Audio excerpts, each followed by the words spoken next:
Hello दोस्तों, welcome back to my channel Diwakar tech official. आज हम इरोटेरिया का प्रैक्टिस सेट 2 स्टार्ट करेंगे। तो करंट अफेयर्स का प्रैक्टिस सेट दूसरा है। आने वाले एनटीपीसी, रेलवे, एसएससी और ख़ास करके बीपीएससी के लिए, जो 70 बीपीएससी के लिए एग्ज़ाम होने वाला है, उसके लिए बहुत ही इंपॉर्टेंट है टॉपिक करंट अफेयर्स। तो इसे आप पूरा ज़रूर सुने, पूरा सेशन को ज़रूर देखें और मेरे चैनल को सब्सक्राइब करें, लाइक करें, शेयर करें। ठीक है, तो हम शुरू करते हैं। निम्न कथनों पर विचार करें। उत्तर प्रदेश के महाराजगंज में गिद्धों की एशियन किंग प्रजाति के लिए दुनिया का पहला संरक्षण और प्रजनन केंद्र स्थापित किया जाएगा।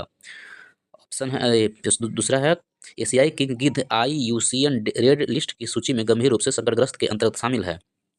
तो इसका आंसर क्या होगा? इसका आंसर क्या होगा?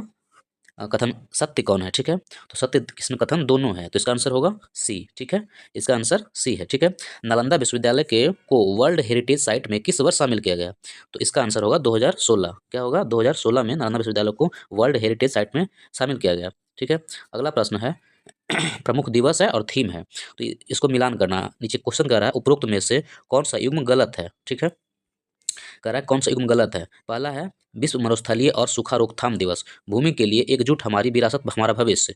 दूसरा है अंतर्राष्ट्रीय ओलंपिक दिवस, हर किसी का स्वागत। तीसरा है विश्व शरणार्थी दिवस, पूरा विश्व एक घर। ठीक है, तो हमको देखना है इसमें जो युग्म है वो गलत कौन सा दिया हुआ है। ठीक है, तो इसका युग्म जो है 3 के, ठीक है, 3 जो है नंबर प्रश्न 3 का बी का जो है वो इसमें आंसर होगा। क्या होगा? आंसर बी होगा। क्यों? क्योंकि दूसरा और तीसरा जो है वो गलत है और पहला है वो सही है। ये दोनों ऑप्शन गलत है। ठीक है, और विश्व मरुस्थलीकरण और सूखा रोकथाम दिवस, भूमि के लिए एकजुट हमारी विरासत हमारा भविष्य, ये थीम है इसका। ठीक है, अगला प्रश्न है निम्न कथनों पर विचार करें। हाल ही में नीदरलैंड के पूर्व प्रधानमंत्री मार्क रूटे को नाटो का अगला महासचिव नियुक्त किया गया। ठीक है, और दूसरा कथन है नाटो का स्थापना 4 अप्रैल 1949 को किया गया एवं इसका मुख्यालय जिनेवा स्विट्जरलैंड में है। ठीक है, तो इसमें जो है पहला कथन जो है ये सही है और दूसरा कथन गलत है। गलत इसलिए है क्योंकि इसका मुख्यालय जिनेवा स्विट्जरलैंड में नहीं है, बल्कि कहाँ है? ब्रुसेल्स में है। ठीक है, ये सही है और ये अब स्थापना आप याद कर लेंगे 4 अप्रैल 1949 को। ठीक है, तो ये सही है। तो इसमें पहला क्वेश्चन में क्या होगा? इसका आंसर ए होगा। 4 का क्या होगा? ए होगा। 4 का बी होगा, क्योंकि क्वेश्चन कह रहा है असत्य कौन है। ठीक है, तो असत्य कौन है तो कौन होगा? 4 का बी होगा। ठीक है, असत्य दूसरा है। ठीक है, अगला क्वेश्चन है प्रधानमंत्री की अध्यक्षता वाली कैबिनेट नियुक्ति समिति द्वारा भारत के विदेश सचिव के रूप में किसके नियुक्ति को मंजूरी दी गई? तो इसका आंसर होगा सी। क्या होगा? सी, विक्रम मिस्त्री को भारत विदेश सचिव, ठीक है, भारत के विदेश सचिव के रूप में नियुक्ति दी गई। अगला प्रश्न है आर्टिफिशियल इंटेलिजेंस तैयारी सूचकांक 2024 के संदर्भ में निम्न कथनों पर विचार करें। पहला कथन है यह सूचकांक विश्व बैंक द्वारा जारी किया जाता है। आर्टिफिशियल इंटेलिजेंस क्या होगा? और दूसरा है भारत को 0.49 रेटिंग के साथ निम्न आय वाले देश LIC की श्रेणी में रखा गया है। तीसरा है शीर्ष प्रदर्शनकर्ता देश के रूप में सिंगापुर के बाद डेनमार्क और USA का स्थान है। ठीक है, तो इसका आंसर जो होगा, इसका आंसर है 1 नंबर सही है। ठीक है, 1 नंबर क्या है? वो सही है, सॉरी सही नहीं है, मतलब असत्य है। ठीक है, 1 नंबर कथन जो है वो गलत है, दूसरा भी गलत है, तीसरा जो है वो सही है। ठीक है, शीर्ष प्रदर्शनकर्ता के रूप में सिंगापुर के बाद डेनमार्क और USA का स्थान है, ये सही है। तो इसलिए इसका आंसर कौन होगा? असत्य कौन है? तो 1 और 2 असत्य है, तो इसका आंसर जो होगा वो होगा सी। ठीक है, इसका आंसर क्या होगा? सी होगा। अगला प्रश्न है चर्चा में रहा विंसर वन्यजीव अभयारण्य किस राज्य में है? तो विंसर वन्यजीव अभयारण्य जो है वो उत्तराखंड में है। ठीक है, अगला प्रश्न है हाल ही में संयुक्त राज्य अमेरिका ने किस देश को अपना प्रमुख गैर नाटो सहयोगी नामित किया?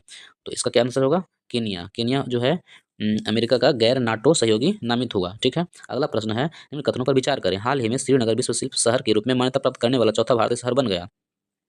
जयपुर, वाराणसी और मैसूर को पहले ही विश्व शिल्प शहरों के रूप में मान्यता मिल चुकी है। ठीक है, तो इस कथन में जो है पहला जो है वो सही है। ठीक है, पहला क्या है?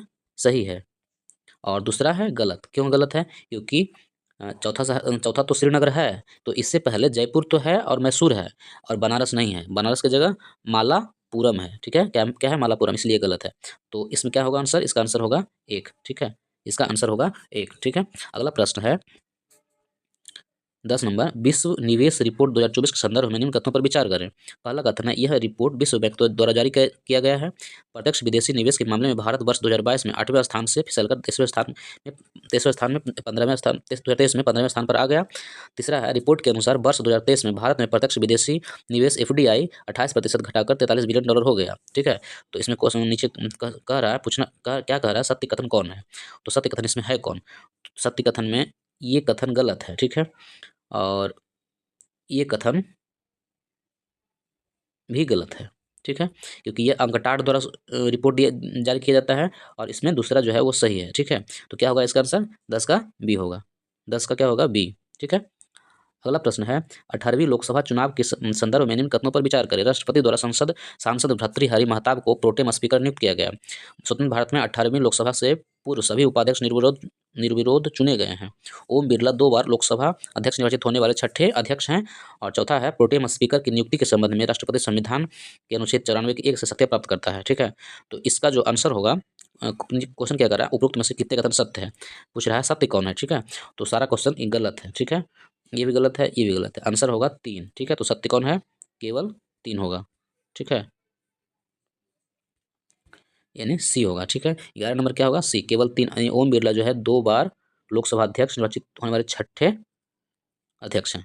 ठीक है, अगला प्रश्न है, हाल ही में भारत सरकार के शिक्षा मंत्रालय द्वारा राष्ट्रीय प्रशिक्षण एजेंसी के माध्यम से परीक्षा को पारदर्शी, सुचारू और निष्पक्ष कराने हेतु किनकी अध्यक्षता में एक समिति का गठन किया गया? तो इसका आंसर होगा डॉक्टर के राधाकृष्णन। ठीक है, राधाकृष्णन के अंदर में पारदर्शी, सुचारू और निष्पक्ष एग्जाम कराने का समिति गठन किया गया। ठीक है, अगला प्रश्न है, निम्न कथनों पर विचार करें। हाल ही में फिलीपींस के पूर्व प्रधानमंत्री फिलोमोन यंग को संयुक्त राष्ट्र महासभा के 79वें सत्र का अध्यक्ष चुना गया। थाईलैंड समलैंगिक विवाह को मंजूरी देने वाला दक्षिण पूर्व एशिया का पहला देश बन गया। इसमें से पूछ रहा है नीचे, कथन सत्य कौन है? ठीक है, तो इसका आंसर जो होगा वो कथन सत्य है 2, यानी कि इसका आंसर बी होगा। ठीक है, तेरा क्या होगा? बी, यानी 1 गलत है। अगला प्रश्न है, हाइड्रोन परियोजना, क्या हाइड्रोन परियोजना में हाइड्रोन का पूर्ण रूप क्या है? हाइड्रोन परियोजना में हाइड्रोन का पूर्ण रूप जो है वो है सी, यानी high throughput throughput optical network demonstration system. ठीक है, तो क्या होगा? आंसर सी होगा। अगला प्रश्न है, निम्न कथनों पर विचार करें। 50वें G7 शिखर सम्मेलन अपुलिया, इटली में संपन्न हुआ। ये सही है। ठीक है, और उसके बाद G7 के सदस्य के रूप में भारत भी एक देश है। ये गलत है। G7 का प्रथम शिखर सम्मेलन 1975 में आयोजित किया गया। ये भी सही है। तो क्या होगा इसका आंसर? सत्य कौन है? सत्य 1 और 3 है। ठीक है, आंसर बी होगा। ठीक है, अगला प्रश्न है, चर्चा में रहे थारिस ज्वालामुखी का संबंध किस ग्रह से है? तो थारिस ज्वालामुखी का संबंध किस ग्रह से है? तो इसका आंसर होगा मंगल। थारिस कहाँ है? मंगल पे है। ठीक है, ज्वालामुखी। अगला प्रश्न है, असत्य कथन का चयन करें। क्या करना है? असत्य कथन। नारंगी सैन्य स्टेशन गुवाहाटी असम प्लास्टिक कचरे से सड़क निर्माण करने वाला देश का दूसरा सैन्य स्टेशन बन गया। ठीक है, तो ये गलत है। ठीक है, इससे पहले तमिलनाडु जयपुर बन चुका है, तो इसलिए दूसरा नहीं होगा। ठीक है, इसलिए ये क्या है? ये गलत है। और हाल ही में लेफ्टिनेंट जनरल NS राजा सुब्रमण्य को भारत के अगले थल सेना उप प्रमुख के रूप में नियुक्ति को मंजूरी मिल गई है। ठीक है, तो इसका ये सही है। झारखंड के जामताड़ा जिले में कास्ता कोयला ब्लॉक में भूमिगत कोयला गैसीकरण के लिए भारत की पहली पायलट परियोजना की शुरुआत की गई। ये भी सही है। विक्रम मिस्त्री को भारत के 35वें विदेश सचिव होंगे, याद कर लेंगे। ये भी सही है। ठीक है, तो अगला ये इसमें इस 17 का 1 जो है वो गलत है। ठीक है, क्या होगा? इसका आंसर ये होगा। अगला प्रश्न है, निम्न कथनों पर विचार करें। हाल ही में यूनेस्को द्वारा केरल के कोझिकोड शहर को भारत का पहला सिटी ऑफ लिटरेचर घोषित किया गया। ठीक है, तो ये इसमें जो है ये सही है, यानी कोझिकोड क्या किया गया? भारत का पहला सिटी ऑफ लिटरेचर शहर घोषित किया गया। और अगला है, हाल ही में केंद्र सरकार द्वारा उत्तराखंड के जोशीमठ नगर का नाम बदलकर कैंची धाम रखने का प्रस्ताव मंजूर दी गई। नहीं, ऐसा नहीं है। ठीक है, तो क्या होगा इसका आंसर इसका ए होगा। सत्य कौन है? तो आंसर ए है, सत्य ए है। किस देश की सरकार ने अंतरिक्ष मैत्री मिशन के अंतर्गत इसरो की वाणिज्यिक शाखा न्यू स्पेस इंडिया लिमिटेड के साथ 18 मिलियन डॉलर के समझौता पर हस्ताक्षर किया गया? तो क्या होगा? इसका आंसर होगा ऑस्ट्रेलिया। ठीक है, ऑस्ट्रेलिया होगा। 18 मिलियन डॉलर के समझौता पर हस्ताक्षर किया गया। अगला प्रश्न है, ग्लोबल लिबिलिटी इंडेक्स 2024 के संदर्भ में निम्न कथनों पर विचार करें। पहला कथन है, यह इंडेक्स इकोनॉमिस्ट इंटेलिजेंस यूनिट द्वारा प्रकाशित किया गया है। दूसरा है, लगातार तीसरे वर्ष वियना ने रैंकिंग में शीर्ष स्थान प्राप्त किया है। तीसरा है, रिपोर्ट में 10 भारतीय शहरों को शामिल किया गया। चौथा है, दिल्ली और मुंबई 100 में से 60.2 अंकों के साथ 41वें स्थान पर है। ठीक है, तो इसका आंसर जो होगा एक सत्य कौन है? क्वेश्चन कर रहा है सत्य कौन है। ठीक है, तो सत्य जो होगा इसका आंसर 1 है। ठीक है, 1 है। ठीक है। यह इंडेक्स इकोनॉमिस्ट इंटेलिजेंस, ठीक है, द्वारा जारी किया जाता है, प्रकाशित किया जाता है। और दूसरा है लगातार तीसरे वर्ष वियना ने रैंकिंग में शीर्ष स्थान प्राप्त किया है, ये भी सही है, ठीक है। इसके अलावा ये गलत है, ये गलत है। तो क्या इसका आंसर होगा? आंसर होगा 20 का 1, ठीक है, 20 का 1 आंसर होगा। अगला प्रश्न है, चर्चा में रहे कैनबिस एम्फेटामिन को और एक्सटसी का संबंध है, किससे संबंध है इससे? तो इसका आंसर होगा नशीली दवाओं से। किससे? नशीली दवाओं से। अगला प्रश्न है, दुनिया के सबसे ऊंचे रेल पुल के संबंध में निम्न कथनों पर विचार करें। यह चिनाब नदी से लगभग 1178 फीट ऊंचाई पर स्थित है। और दूसरा है, यह उधमपुर श्रीनगर बारामूला रेल लिंक परियोजना का हिस्सा है, ये भी सही है। तीसरा है, यह 1.3 किलोमीटर लंबा पुल जम्मू और कश्मीर के सियासी जिले में बक्कल और कौरी के बीच स्थित है, ठीक है। तो इसमें से सारे जो कथन है वो सत्य हैं। तो क्या होगा? इसका आंसर डी होगा, ठीक है, इसका आंसर डी होगा। अगला प्रश्न है, डॉक्टर प्रमोद, मिलान करना है, व्यक्ति है और पद है, यह नियुक्ति। डॉक्टर प्रमोद कुमार मिश्रा, दूसरा है कपिल देव, और तीसरा मनोज जैन, और चौथा है लोक दर्शन रेग्मी, ठीक है। तो इसमें जो है कह रहा है कौन सुमिलित है, कौन सुमिलित इसमें है? तो इसका आंसर जो होगा मनोज जैन भारत इलेक्ट्रॉनिक्स लिमिटेड के चेयरमैन तथा प्रबंधक निदेशक हैं। तो आंसर इसका 3 होगा, ठीक है, सिर्फ केवल 3। तो इसका क्या होगा? मैंने सी होगा, ठीक है, तो इसका सी, यही सुमेलित है, बाकी सुमेलित नहीं है, ठीक है। अगला प्रश्न है, वैश्विक पवन दिवस के अवसर पर जारी पवन ऊर्जा स्थापित क्षमता के दृष्टिकोण से राज्यों का आरोही क्रम, ठीक है, अवरोही नहीं है बल्कि आरोही। आरोही का मतलब होता है जो सबसे कम है और माने बढ़ते की ओर, सबसे कम, उसके बाद उससे ज़्यादा, उससे ज़्यादा, सबसे ज़्यादा जो है वो होगा। तो इसमें जो है आंसर होगा, आंसर सी होगा, ठीक है। सी इसलिए होगा क्योंकि सबसे अधिक जो है वो गुजरात में है, उसके बाद तमिलनाडु और उसके बाद कर्नाटक है, ठीक है। क्या चीज़ में है? वैश्विक पवन दिवस, सॉरी, जारी पवन ऊर्जा स्थापित क्षमता के दृष्टिकोण से, ठीक है। अगला प्रश्न है, निम्न कथनों पर विचार करें। स्पेन जो है अंतर्राष्ट्रीय सौर गठबंधन में पूर्ण सदस्य के रूप में शामिल होने वाला 100वां देश बन गया। दूसरा है, अंतर्राष्ट्रीय सौर गठबंधन की स्थापना COP15 के दौरान की गई थी। अब इसमें देखना है कि इसमें कौन सही होगा, ठीक है। तो इसमें दोनों सही है, सॉरी दोनों गलत है, क्योंकि क्वेश्चन कह रहा है असत्य कथन कौन है। तो असत्य कथन, दोनों ही असत्य कथन है, ठीक है, दोनों ही क्या है? असत्य कथन है, ठीक है। तो क्या होगा? इसका आंसर सी होगा, ठीक है, 25 का क्या होगा? सी होगा। अगला प्रश्न है, होपेक्स अभ्यास के संबंध में निम्न कथनों पर विचार करें। तो पहला कथन है, यह भारतीय और मिस्र की नौसेना के मध्य संयुक्त अभ्यास है, नहीं, ठीक है। यह इंडिया और USA के मध्य अभ्यास है, तो इसका क्या होगा? सत्य कथन में ये नहीं आएगा, ये कथन गलत है। दूसरा, यह अभ्यास का चौथा संस्करण है, ठीक है, तो इसका आंसर होगा 26 का, ये सही होगा, बी आंसर है, ठीक है, ये सही है, इस अभ्यास का चौथा संस्करण है, ये सही है, ठीक है। अगला प्रश्न है, हाल ही में खबरों में रहा नागास्त्र एक क्या है? तो नागास्त्र एक जो है मानव पोर्टेबल आत्मघाती ड्रोन है। क्या है? मानव पोर्टेबल आत्मघाती ड्रोन। मतलब नाग क्या कर सकता है? नाग तो ऐसे नहीं हमला करता है, उसको हमला कराया जाता है, मतलब, ठीक है। तो क्या होगा इसका आंसर? बी। हाल ही में WHO ने किस चिकित्सा संस्थान को पारंपरिक चिकित्सा में मौलिक और साहित्यिक अनुसंधान के लिए WHO सहयोग केंद्र CC के रूप में नामित किया? तो इसका आंसर होगा निम्स, NIIMH, आंसर एक, हैदराबाद, ठीक है, राष्ट्रीय भारतीय चिकित्सा विरासत संस्थान हैदराबाद।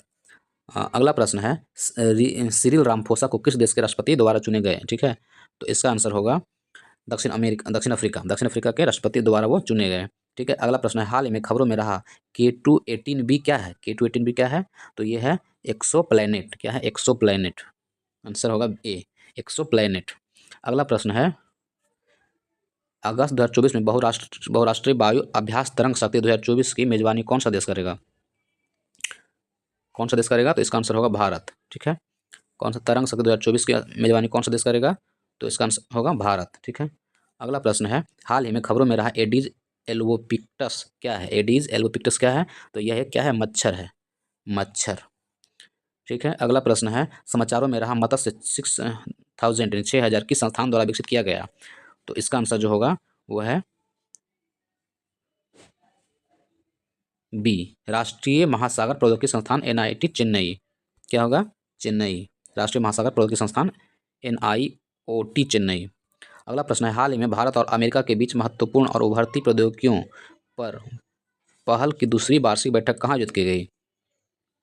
तो इसका आंसर होगा नई दिल्ली में, ठीक है। हाल ही में भारत और अमेरिका के बीच महत्वपूर्ण और उभरती प्रौद्योगिकियों पर पहल की दूसरी वार्षिक बैठक कहाँ आयोजित की गई? इसका होगा आंसर नई दिल्ली में आयोजित की गई, ठीक है। अगला प्रश्न है, हाल ही में समाचारों में रही डिजिटल स्वास्थ्य प्रोत्साहन योजना किस पहल के तहत शुरू की गई? तो इसका आंसर होगा Ayushman Bharat digital mission. Ayushman Bharat digital mission के तहत शुरू की गई। हाल ही में खबरों में रहा प्लेनेट 9 क्या है? हाल ही में खबरों में रहा प्लेनेट 9 क्या है? तो इसका आंसर होगा हमारे सौर मंडल के बाहरी क्षेत्र में एक काल्पनिक ग्रह है। ठीक है, यानी ए आंसर होगा। अगला प्रश्न है, विश्व सिकल सेल दिवस 2024 का विषय क्या है? तो इसका आंसर होगा प्रगति के माध्यम से आशा, वैश्विक स्तर पर सिकल सेल देखभाल को आगे बढ़ाना। ठीक है, ए आंसर होगा। अगला प्रश्न है, हाल ही में कौन सा देश समलैंगिक विवाह को मान्यता देने वाला पहला दक्षिण पूर्व एशियाई देश बन गया? दक्षिण पूर्व एशियाई देश, ठीक है, दक्षिण एशियाई देश नहीं, दक्षिण पूर्व एशियाई देश बन गया। तो क्या होगा इसका आंसर? थाईलैंड। ठीक है। अगला प्रश्न है, हाल ही में खबरों में रहा घोड़ा बंदर किला किस राज्य में स्थित है? घोड़ा बंदर किला किस राज्य में स्थित है? तो इसका आंसर होगा महाराष्ट्र में। ठीक है, घोड़ा बंदर किला किस राज्य में है? महाराष्ट्र में। हाल ही में भारत सरकार द्वारा अनुमोदित राष्ट्रीय फोरेंसिक इंफ्रास्ट्रक्चर संवर्धन योजना NFIES का उद्देश्य क्या है? तो इसका उद्देश्य है आपराधिक, बी आंसर, आपराधिक फोरेंसिक बुनियादी ढांचों को मजबूत करना। अगला प्रश्न है, हाल ही में खबरों में रहा इंडिकोनेमा क्या है? इंडिकोनेमा जो है गुम्फोनेमाइड डाइटम का नया वंश है, गुम्फोनेमाइड डाइटम का नया वंश है। ठीक है, क्या होगा इसका आंसर? ए होगा। अगला प्रश्न है, हाल ही में वन्य जीव विशेषज्ञों की एक टीम ने पहली बार किस राष्ट्रीय उद्यान में धारीदार सिसिलियन इचथियोफिस SPP की उपम स्थिति का दस्तावेजीकरण किया? क्या कौन किया है? कौन सा अभ्यारण्य है और उद्यान है? इसका आंसर होगा काजीरंगा राष्ट्रीय उद्यान। ठीक है। अगला प्रश्न है, हाल ही में खबरों में रहा मुंदल किला किस राज्य में है? मुंदल किला किस राज्य में है? तो इसका आंसर होगा डी, कर्नाटक में है। ठीक है, मुंदल किला किस राज्य में है? कर्नाटक में है। अगला प्रश्न है, हाल ही में किस मंत्रालय ने पहला national additive manufacturing symposium launch किया? हाल ही में किस मंत्रालय ने पहला national additive manufacturing symposium launch किया? इसका आंसर होगा इलेक्ट्रॉनिक्स और सूचना प्रौद्योगिकी मंत्रालय, इलेक्ट्रॉनिक और सूचना प्रौद्योगिकी मंत्रालय। ठीक है। अगला प्रश्न है, हाल ही में किस संगठन ने स्टेट ऑफ ग्लोबल एयर जारी किया? 2024 जारी किया। ठीक है, तो इसका आंसर होगा स्वास्थ्य प्रभाव संस्थान। 45 का क्या होगा? स्वास्थ्य प्रभाव संस्थान, बी। 45 का बी होगा। ठीक है। अगला प्रश्न है, रुआंग ज्वालामुखी जो हाल ही में विस्फोट के कारण खबरों में रहा किस देश में स्थित है? कौन? रुआंग ज्वालामुखी जो हाल ही में विस्फोट के कारण खबरों में रहा किस देश में स्थित है? तो इसका आंसर होगा इंडोनेशिया, बी। क्या होगा? बी, इंडोनेशिया में रहा रुआंग ज्वालामुखी। अगला प्रश्न है, हाल ही में भारत ने किस देश के नागरिकों के लिए मेडिकल ई वीजा सुविधा की घोषणा की? मेडिकल ई वीजा की सुविधा घोषणा कौन सा देश के लिए किया? बांग्लादेश। आंसर होगा बांग्लादेश के लिए। अगला प्रश्न, तीरंदाजी विश्व कप 2024 में भारत के लिए 2 कांस्य पदक जीतने वाले कौन है? तीरंदाजी विश्व कप 2024। ठीक है, आंसर होगा इसका धीरज बोमदेवरा, धीरज बोमदेवरा। ठीक है। अगला प्रश्न है, अंतर्राष्ट्रीय ओलंपिक दिवस 2024 का विषय क्या है? अंतर्राष्ट्रीय ओलंपिक दिवस 2024 का विषय क्या है? चलो आगे बढ़े और जश्न मनाएं। Answer B. ठीक है, खालूवारा युद्ध स्मारक संग्रहालय, खालूवारा युद्ध स्मारक संग्रहालय जो है हाल ही में समाचारों में देखा गया भारत के किस क्षेत्र में स्थित है? कौन? खालूवारा युद्ध स्मारक संग्रहालय। तो इसका आंसर होगा बी। कौन होगा? लद्दाख में देखा गया। ठीक है, इस तरह से मेरे वीडियो को सब्सक्राइब जरूर करें, वीडियो पसंद आए तो लाइक करें, शेयर करें, और आप लोग सब्सक्राइब नहीं करते प्लीज़ सब्सक्राइब कर दो।